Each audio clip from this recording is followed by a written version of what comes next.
का anginal attack dental chair पे हो जाएगा तो उसको हम कैसे मैनेज करेंगे, या पेशेंट आएगा उसने हिस्ट्री दे दी एंजाइना की तो हम एग्जैजरेटेड वर्क नहीं करनी है, तो ये चीजें आपको प्रिवेंट करेंगी इसके।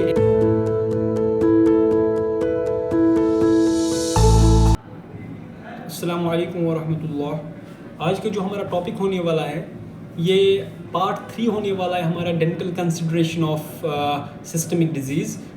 जो पार्ट फर्स्ट और पार्ट सेकंड में हमने ओवरव्यू दे दिया था आपको dental considerations of cardiovascular system के, और उसके बाद हमने हाइपरटेंशन आपको पढ़ाया था। अब हम आपके साथ डिस्कस करेंगे the dental consideration of the angina pectoris.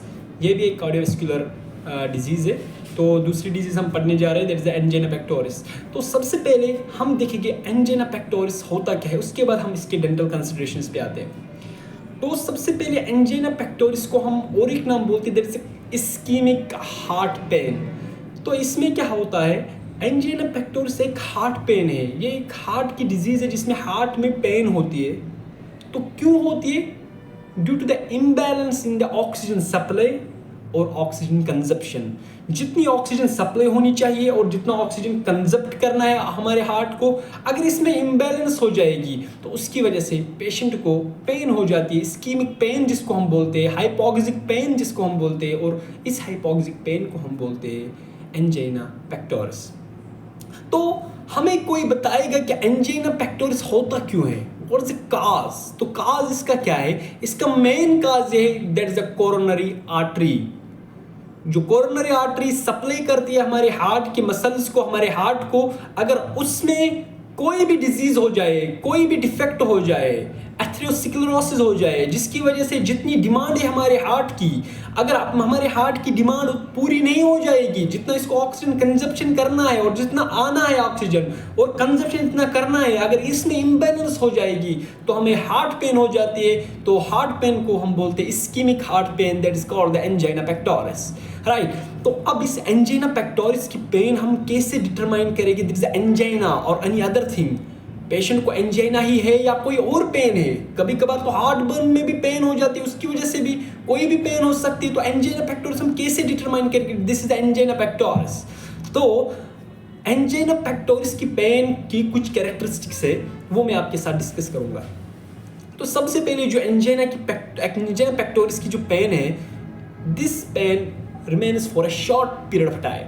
ये बहुत कम तक रहती है, उतनी देर तक नहीं रहती है, पहली बात।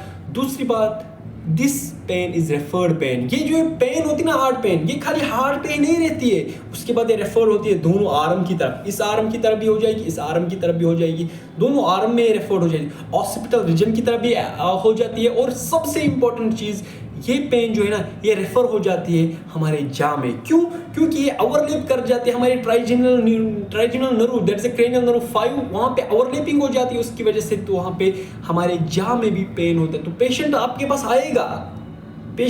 पास आएगा कंप्लेन लेके, जिसकी चीफ कंप्लेन होगी, मेरे को जा पेन होती है, मेरे को दांतों में दर्द हो रही है। लेकिन इस पेन में एक कैरेक्टरिस्टिक है, पेशेंट आपको बताएगा कि पेन तो हो रही है, लेकिन जब मैं कोई भी एग्जैजरेटेड वर्क करता हूं, जब मैं कोई भी किसी अपहिल जाता हूं, कोई ऊपर चढ़ता हूं, तब मुझे यहाँ पे पेन होती है, यहाँ पे पेन होती है, यहाँ पे, तब ही मुझे दांतों में दर्द जैसे लग रही है। That is called exaggerated pain. और जब मैं रुक जाता हूं तो मेरे दांतों में पेन खत्म हो जाती है। तो आपको उसी वक्त आपको समझना है कि पेशेंट को जो है एंजाइना पेक्टोरिस है। क्यों?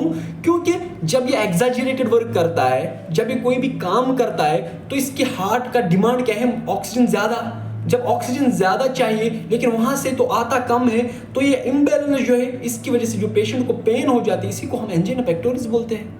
तो दैट इज वाई पेशेंट को एंजाइना पेक्टोरिस, वो ज्यादा प्रेफर उसको करते हैं कि वो एक ही जगह पे रहे, वो फिर स्टक हो जाता है एक ही जगह पे, क्योंकि उसकी जो हार्ट की डिमांड जो होती है ना, अगर वो ज्यादा काम करेगा उतना तो ज्यादा डिमांड हो जाएगी हार्ट की, तो ज्यादा डिमांड हो जाएगी, तो ज्यादा ऑक्सीजन चाहिए, तो जहां से तो आता ही नहीं, जब आता ही नहीं तो पेशेंट को पेन हो जाती है। That's called the angina pectoris, ठीक है।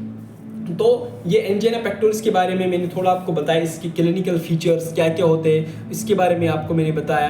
तो और इसके प्रीडिस्पोजिंग फैक्टर्स क्या है, ये इंपॉर्टेंट चीज़। अब पेशेंट को कोई डिफेक्ट है आर्टरी में, कोरोनरी आर्टरी में। अब पेशेंट को कब कब ये पेन हो जाएगी, कौन कौन सा प्रिडिस्पोजिंग फैक्टर्स है, वो इंपॉर्टेंट चीज़ है। तो सबसे इंपॉर्टेंट चीज़ है इसका सिट्रस।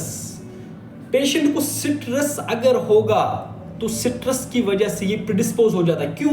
जब पेशेंट को सिट्रस होता है तो पेशेंट को कॉर्टिकोलामाइन ज़्यादा हो जाता है रिलीज। कॉर्टिकोलामाइन ज़्यादा रहता है तो पेशेंट को टेकिकार्डिया हो जाता है। पेशेंट को टेकिकार्डिया होता है तो पेशेंट का हार्ट जो है वो ज़्यादा बीट करने लगता है। ज़्यादा बीट करने लगता है तो उसको ऑक्सीजन डिमांड ज़्यादा होनी चाहिए। ऑक्सीजन डिमांड ज़्यादा होनी तो यहाँ पे कंजप्शन ज़्यादा होगी। तो कंजप्शन अगर, लेकिन यहाँ से कंजप्शन और डिमांड जो है वो तो हमें इम्बैलेंस है, जब वो आएगा ही नहीं उतना तो पेशेंट को पेन होती है। तो ये इंपॉर्टेंट चीज़ है। पेशेंट को सिट्रस सबसे पहले आपको प्रिडिस्पोजिंग फैक्टर आएगा।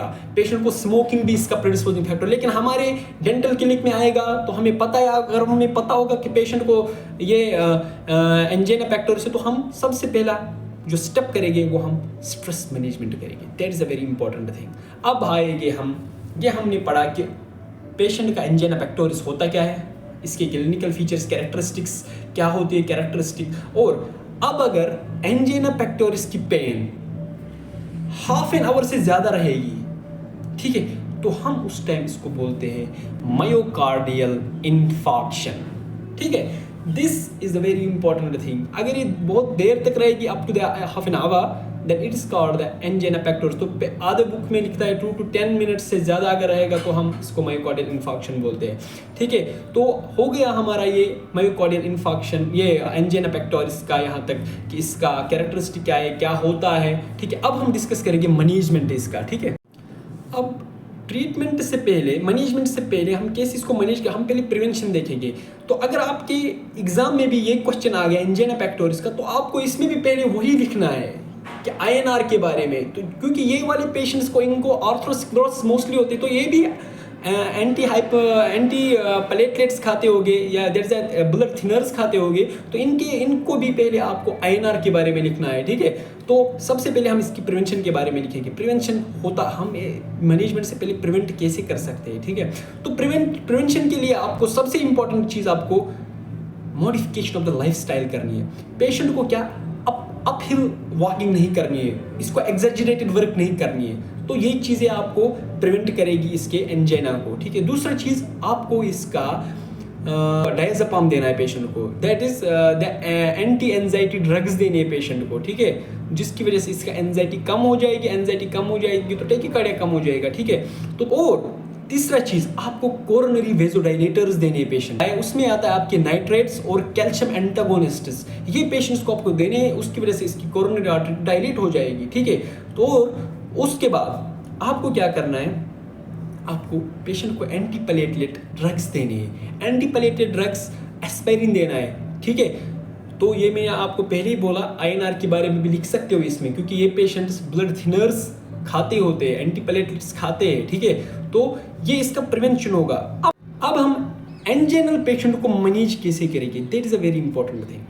तो पेशेंट दो तरह के आएगी, या पेशेंट का एंजाइनल अटैक डेंटल चेयर पे हो जाएगा तो उसको हम कैसे मैनेज करेंगे, या पेशेंट आएगा उसने हिस्ट्री दे दी एंजाइना की, तो हम इन दोनों पेशेंट को कैसे मैनेज करेंगे। सबसे पहले अगर पेशेंट आया, वो डेंटल चेयर पे बैठा हुआ, उसको वहाँ पे एंजाइना अटैक हो गया, तो हम उसको कैसे मैनेज करेंगे। तो सबसे पहले हम पेशेंट को क्या करेंगे, हम खुद काम रहेंगे तो पेशेंट को हम क्या करेंगे, हम पेशेंट को सबलिंगुअल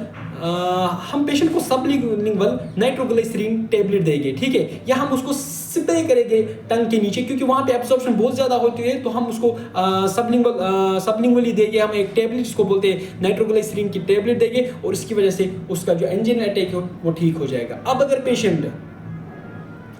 पेशेंट ने पहले हिस्ट्री दे दी कि एंजाइना की, तो हम उस केस में हम क्या करें, हम उसमें भी उसको सबलिंगुअल देंगे। हाँ, लेकिन उसमें हम शॉर्ट एक्टिंग देते हैं, लेकिन क्या देखते हैं, आइसोसोर्बाइड डाइनाइट्रेट देते हैं पेशेंट को। ठीक है, तो आइसोसोर्बाइड डाइनाइट्रेट पेशेंट को देंगे एज ए प्रोफिलैक्टिक, उसके बाद हम ट्रीटमेंट करेंगे। ठीक है, ट्रीटमेंट उसके बाद करेंगे। हम पेशेंट को पहले ही एंटी एंजाइटी ड्रग्स भी दे सकते हैं। ठीक है, एंटी एंजाइटी ड्रग्स जिसमें डायज़ेपाम आता है, तो लेकिन कंपलसरी क्या है, हमें उसको आइसोसोर्बाइड डाइनाइट्रेट देना है पेशेंट को। ठीक है, क्योंकि शॉर्ट एक्टिंग है, प्रोफिलैक्टिक चलेगा, और उसके बाद हम ट्रीटमेंट करेंगे। और this is the management of the anti anginal patient. अगर पेशेंट को एंजाइना है तो हम डेंटल कंसिडरेशन उसकी कैसे कर सकते हैं, ठीक है। अगर आपको 5 नंबर का इसमें भी आएगा फाइनल ईयर के पेपर में भी, तो आप इसको लिख सकते हो आईएनआर के बारे में भी पहले, और उसके बाद आप इसका डेफिनेशन, उसका कैरेक्टरिस्टिक इस पे क्या, और उसके बाद इसकी प्रिवेंशन, उसके बाद मैनेजमेंट, डेंटल कंसिडरेशन।